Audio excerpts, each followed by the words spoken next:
Hey, everybody. Before we dive into today's episode of the AgView Pitch, I want to invite you to check out our exclusive podcast, 19 Minutes. For just $30 a month, you'll have access to high-level business insights and new episodes that are released on the 9th, the 19th, and the 29th of each month. Topics include finance, cost of production, team health, taxes, collaboration, and much more. With 77 episodes already available, signing up gives you immediate access to all past and future content. Click on the link in the show notes and subscribe and start boosting your bottom line today.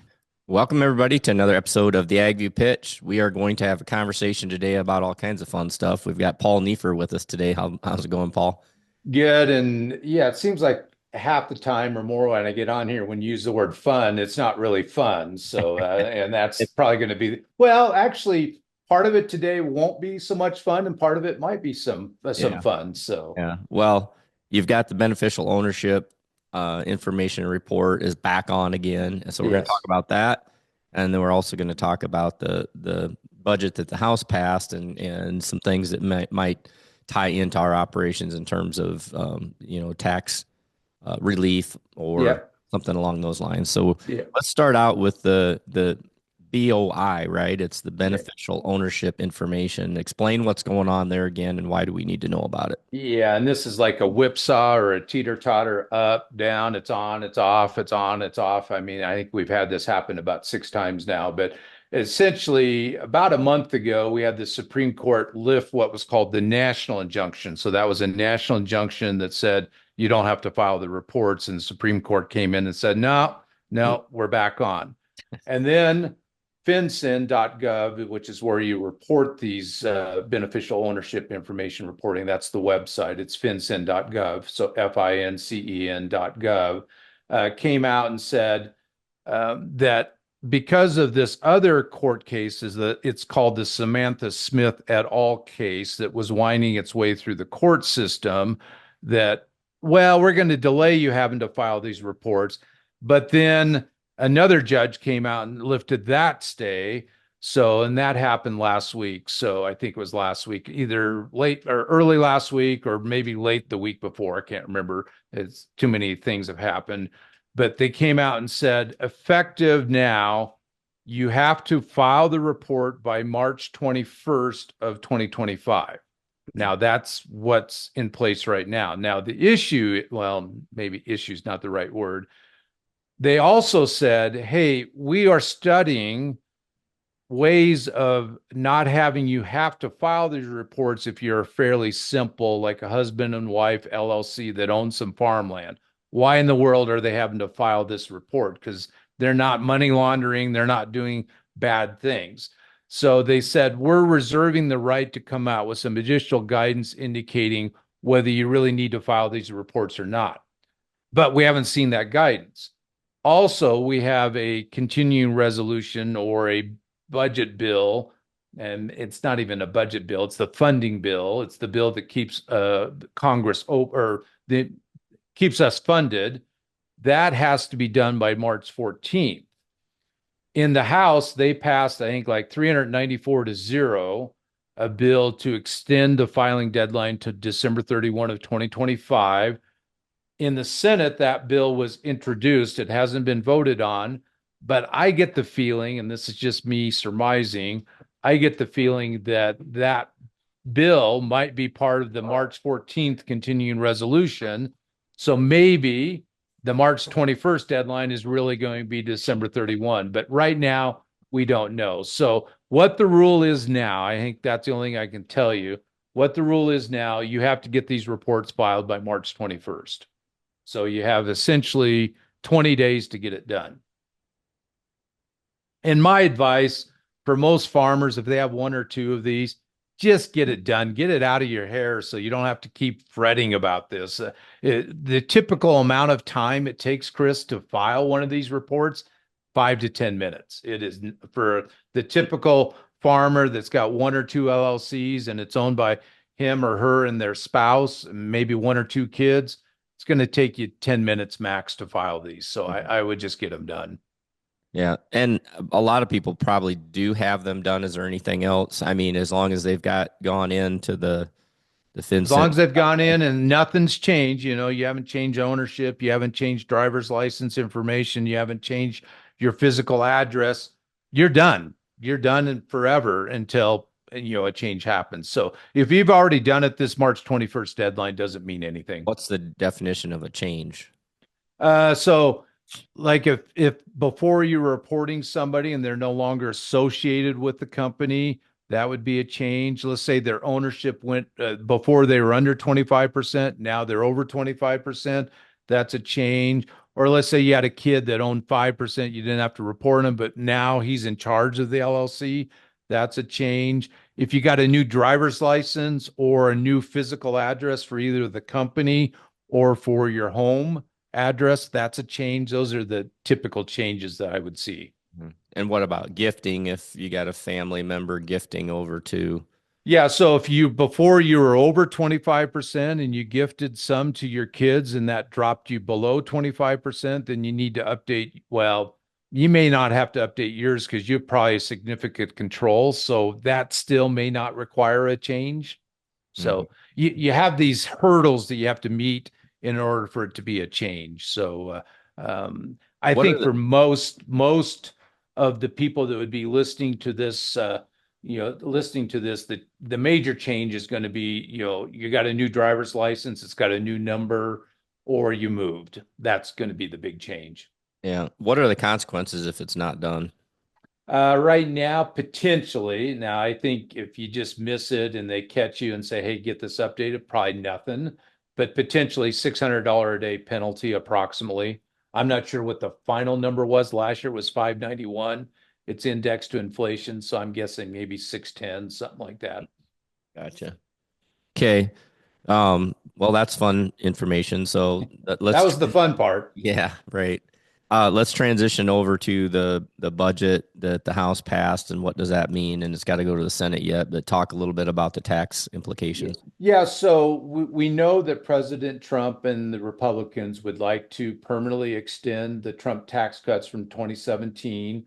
Also, President Trump wants to eliminate the taxes on tips and Social Security and overtime. Likely none of that's all going to happen, but that all costs money, to permanently extend the Trump tax cuts over a 10-year period, because that's how the scoring is done.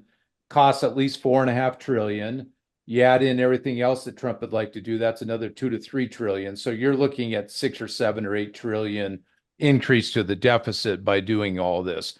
What the House passed was they said, hey, we're willing to have the deficit go up by 4.5 trillion over 10 years, but in return, we're requiring cost cuts, primarily in Medicaid, but cost cuts, and also in USDA funding of about 230 billion, cost cuts of 2 trillion. So the net effect to the deficit would be 2.5 trillion, which, maybe that's reasonable.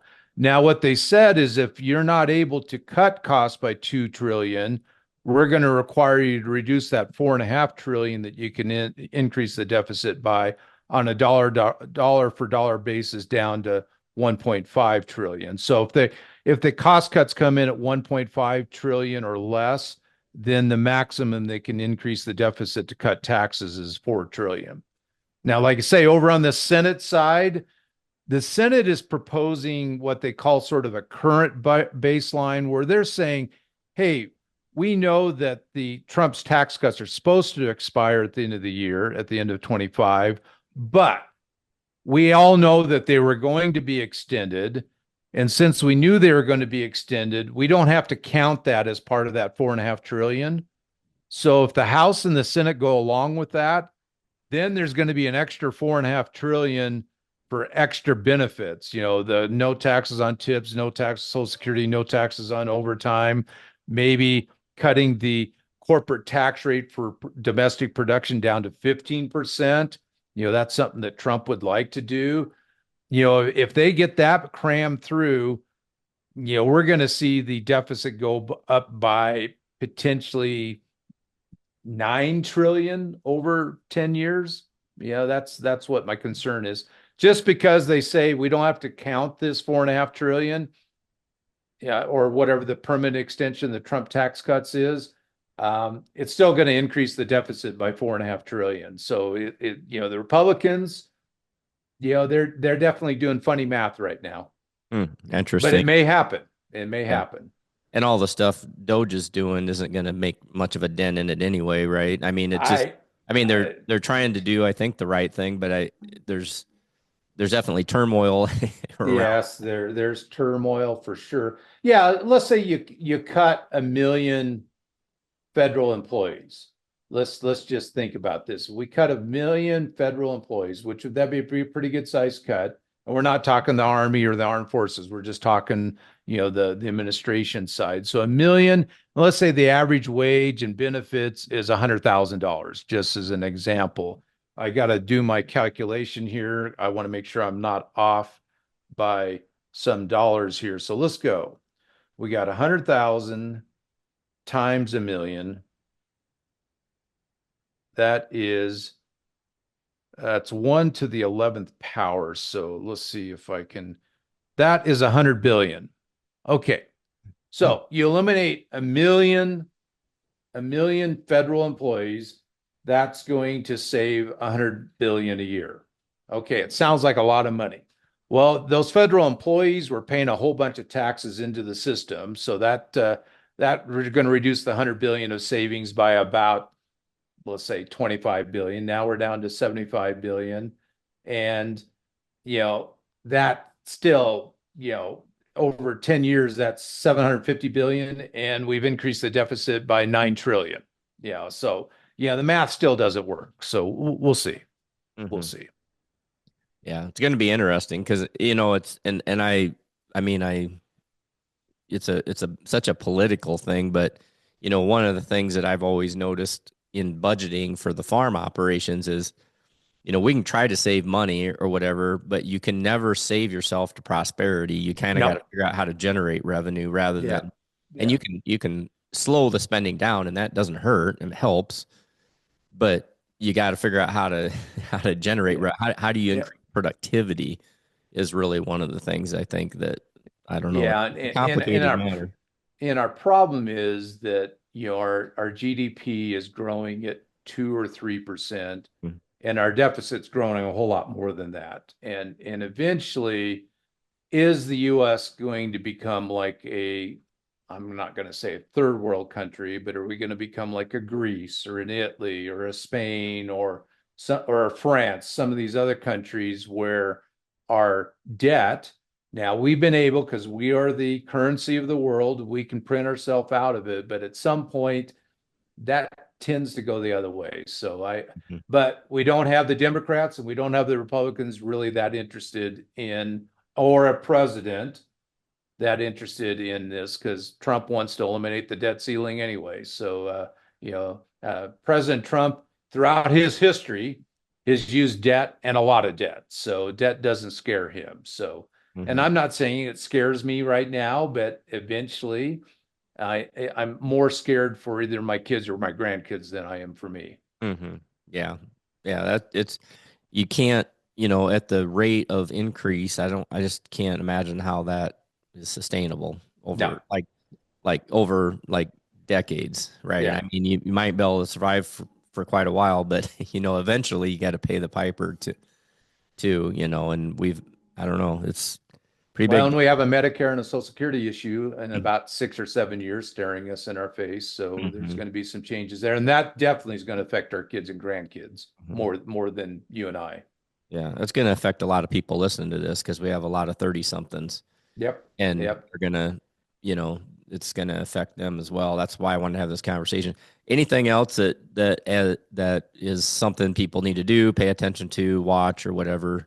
Well, since we're taping this on March 1st, likely, here within, I think this week we're going to get an announcement from USDA on the economic aid, the 10 billion of economic aid. Jim Wiesmeyer's newsletter came out and indicated probably what you're going to get up front is only about 85% because they want to make sure that they don't exceed the 10 billion of funding. I saw some projections. The total would be 9.8 billion, but I think that's on the low side. I think there's still more acres that to be factored in. So I think, you're going to be looking at getting about 85% of that. And then probably 2, 3 months from now, you get the remaining 15%. So a lot of guys in the budgets have been factoring in 40 to on corn, and it's Yeah. like 43 something, 40 on corn and about 32 or so on. Yeah, I think the numbers that I put on the blog, based on what the House Ag Committee had projected, we're starting to hear that those are probably the correct numbers. I think corn is 43.80, soybeans is like 30.81, wheat's like $31, cotton's like $84, rice is 71, 72, something like that. But if people want to see those numbers, those are out there. There's plenty of them out there. Yeah. FAPRI, who is University of Missouri, and I think Traction, which is sort of the farm credit, they used a little bit lower numbers, but they were basing the acres, the 10-year average acres, including 24. And I think what the House was doing was using 23, so 10 years through 23, because we know what those numbers are. And I think that's what USDA is going to use as the firm numbers, not the numbers that are still being sort of not massage, but final counts. Mm-hmm. So that economic aid, that 40, the numbers you just said, is this other 10 billion in addition? Or is there something that's coming in addition to? Yes. So in addition, we got the disaster aid, and that's about 18 to 19 billion. That's for 23 and 24. So if you collected crop insurance in either 23 or 24, likely you're going to get an additional payment. You're going to get topped off. But those details, that's probably still 2, 3 months from now before we know for sure how Mhm. that's going to be implemented. Many of you got an ERP, Emergency Relief Program, payment from 20, 21, 22, maybe similar. There were some issues with the 22 program, but what I hear is, because under those programs, if you didn't collect crop insurance, but you would have been entitled to a payment based on, going from 80 to 95, let's say, you didn't get paid under that provision. You had to go to what's called the phase 2 or track 2. What I've heard now, this is what I've heard, is, let's say you were at the 80% level, you didn't collect a payment, or let's say you're at the 85% level, which, Chris, in 2023, on the ground that you farmed for me, I missed a payment by $100. Yep. We had a freeze, but my yield didn't drop enough. I missed a payment by $100. Well, if my crop insurance was at the 95% level, I would have collected a pretty good sized payment. Right. So what I've heard is, even though I did not collect a payment, they'll go back and recalculate as if I was at the 95% level. Therefore, I would be entitled to a payment. Now, that's what I hear that the industry is pushing. We think USDA is maybe doing something like that, but we don't know for sure. Mm-hmm. So again, we're going to have to wait a month or 2 months or 3 months to get all those details. Do you see Doge interfering with any of that stuff, or do you think that they're going to stay away from that because Trump's trying to make sure farmers? Well, I think, they have to stay away from that because that was authorized directly by Congress back in December. That 30 billion of aid, the 10 billion of That economic would be a aid, lawsuit then.